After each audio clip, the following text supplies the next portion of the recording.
এত জায়গা ছিল, রসুল গাঁরে হেরাটাকে বেছে নিলেন কেন? তো অন্য জায়গায় গেলেও তো কোরআন নাযিল হতো। আরো তো নির্জন ছিল, মক্কায় না গেলে বুঝতে পারবেন না। গাঁরে হেরার আশপাশে প্রচুর, এই পাহাড়টাকে বলে জাবালে নূর।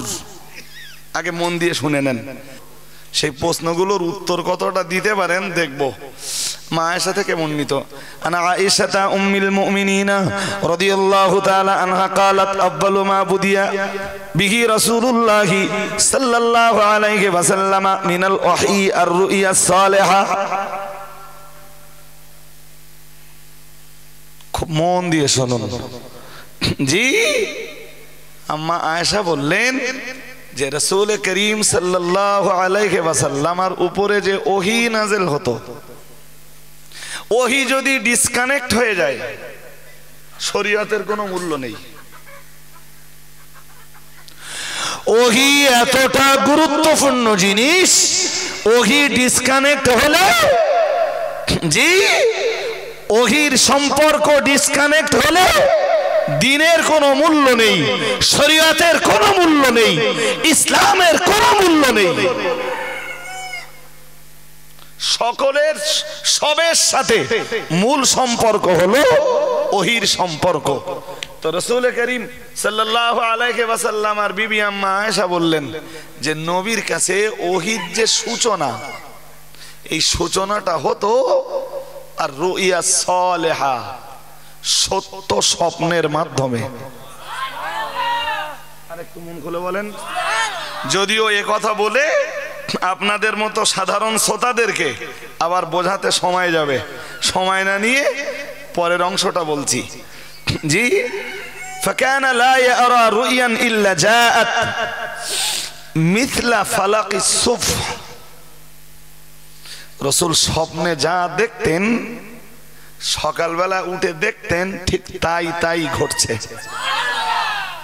আর একটু মন খুলে বলেন না, আসলে নবীদের স্বপ্ন মিথ্যা হয়? এই বুখারীর আরেক বর্ণনায় এসেছে রুইয়াল আম্বিয়া ওয়াহয়ুন আও কামা ক্বালা আলাইহিস সালাম। রাসূল বলেছেন যে নবীদের স্বপ্ন ওহীর সমতুল্য মর্যাদা রাখে। ওহীর যত দাম, নবীদের স্বপ্নের তত দাম। পরের কথাটা বুঝুন, পরের কথাটা বুঝুন। হাদিসে এসেছে সুম্মা হুব্বিবা ইলাইহিল খালা। তারপরে এক সময়, ওহী তখনও আসেনি বলো, ওহীর সূচনা হয় স্বপ্নের মাধ্যমে। সুবহানাল্লাহ। স্বপ্নে যা রাসূলুল্লাহ দেখতেন, সকালবেলা উঠে দেখতেন ঠিক তাই তাই তাই তাই ঘটছে। বলুন আল্লাহু আকবার। আরে বলুন না আল্লাহু আকবার জি। এরপরে সুম্মা হুব্বিবা ইলাইহিল খালা, তারপরে রাসূলের কাছে নির্জনতাটাকে খুব প্রিয় করে তোলা হলো। মানে কথা বুঝতে পারেননি, ভাষা একটু কঠিন হয়ে গেছে। সুম্মা হুব্বিবা ইলাইহিল খালা, ঠিক আরবি শব্দ যেমন আছে বাংলা অর্থ তেমন করেছি। আসলে রাসূলুল্লাহ ছিলেন খুব নির্জনতা প্রিয়। সুবহানাল্লাহ বলুন। কিসের জন্য তিনি নির্জনতা প্রিয় ছিলেন জি? وكان يخلو بغار حراء فيتحنث فيه وهو التعبد الليالي ذوات العدد। হযরত আম্মা জান আয়েশার বর্ণনা।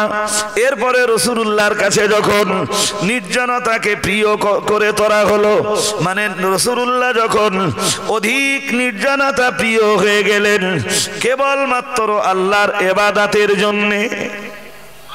সুবহানাল্লাহ। আর একটু মন খুলে এবার এক প্রশ্ন করব, ছোট্ট এক প্রশ্ন। ইবাদতের জন্য কে নির্জন জায়গা বেছে নিচ্ছেন?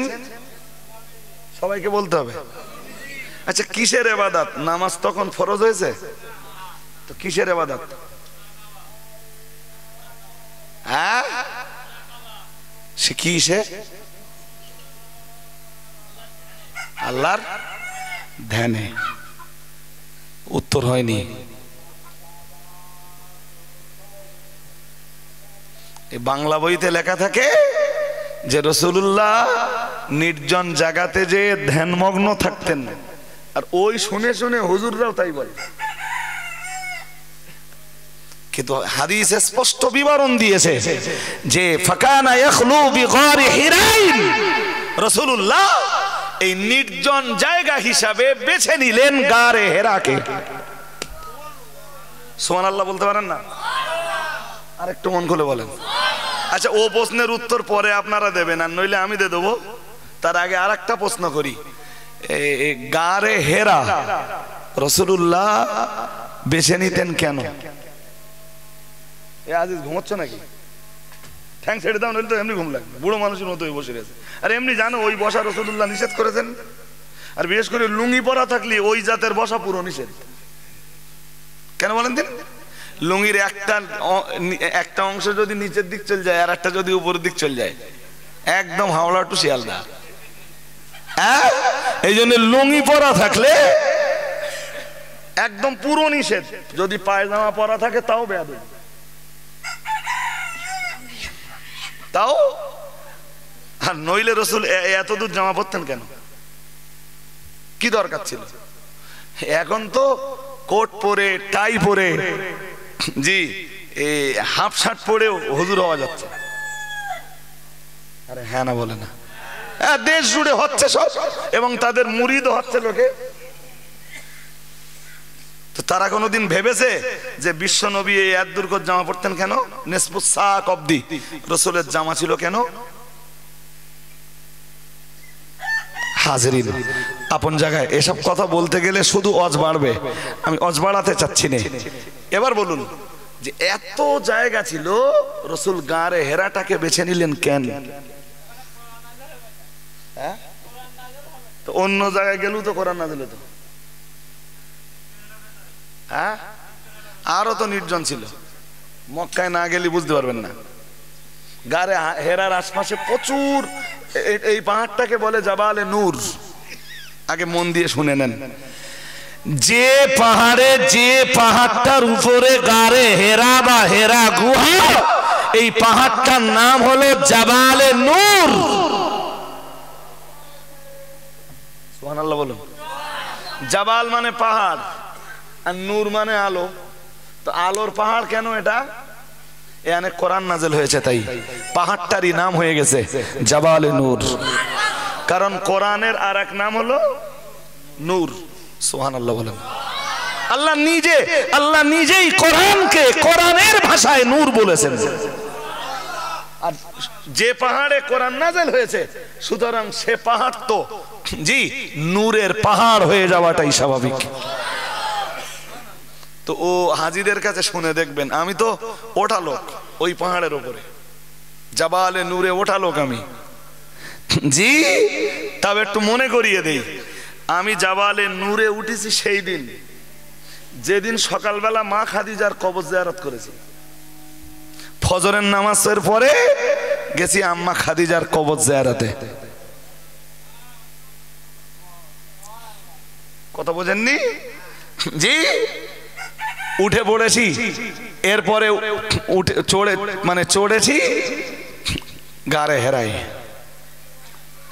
তখনই বেশি মা খাদিজার কথা মনে পড়ছিল, খুব মনে হচ্ছিল আমার। মা খাদিজার বয়স, রাসূলের বয়স 40 মিন্স, মা খাদিজার বয়স তখন 55 বছর। আমার বক্তব্য ওটা না। তো ওই জাবালে নূরে উঠে দাঁড়ালে দেখা যায় যে চতুর্দিকে পাহাড় আর পাহাড়। এত পাহাড় আছে, সব পাহাড়ে কম বেশি গুহা আছে। তো নবী এই পাহাড়টার এই গারে হেরাটা বেছে নিলেন কেন? সবচেয়ে আন্দাজে মারতেছ?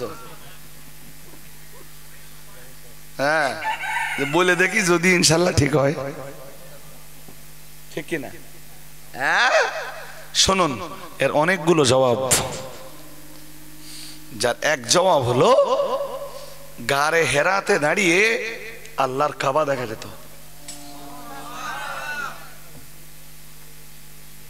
আরেকটু আওয়াজ দিয়ে বলবেন না? কি দেখা যেত? এই জাবালে নূরে দাঁড়িয়ে, গারে হেরায় দাঁড়িয়ে আল্লাহর কাবা যত স্পষ্ট দেখা যেত, এত স্পষ্ট অন্য কোন পাহাড়ের উপরে দাঁড়িয়ে আল্লাহর কাবাকে দেখা যেত না। রাসূল ওখানে ইবাদত করতেন নির্জনে বসে, মাঝে মাঝে আল্লাহর কাবার দিকেও তাকাতেন। নাম্বার 2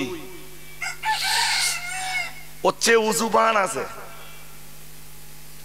কিন্তু সেই উঁচু পাহাড়ে উঠতে গেলে যত কষ্ট হবে, জি অত কষ্ট রাসূল মকবুল সাল্লাল্লাহু আলাইহি ওয়াসাল্লাম সেই পিরিয়ডে নিজের জন্য বরদাস্ত করা পছন্দ করতেন না।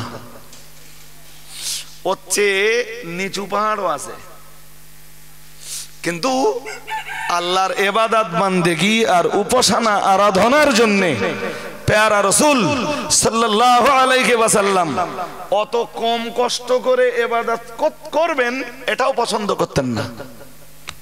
তাই ঠিক মিডিয়াম একটা পাহাড়কে বেছে নিলেন। সুবহানাল্লাহ বলবেন না? আর একটু মন খুলে বলে না। এই পাহাড়টা মক্কা শরীফের তদানীন্তন লোকালিটি থেকে, বর্তমান লোকালিটি নয় বলো, বর্তমান লোকালিটির বিচার করলে হবে না, তদানীন্তন মক্কার লোকালিটি থেকে এই পাহাড়টা খুব দূরেও নয় খুব কাছেও নয়। আমার কথা বোঝা গেছে? তাহলে দূরত্বটা খুব কাছেও নয় খুব দূরেও নয়, পাহাড়ের উচ্চতাটাও খুব বেশিও নয়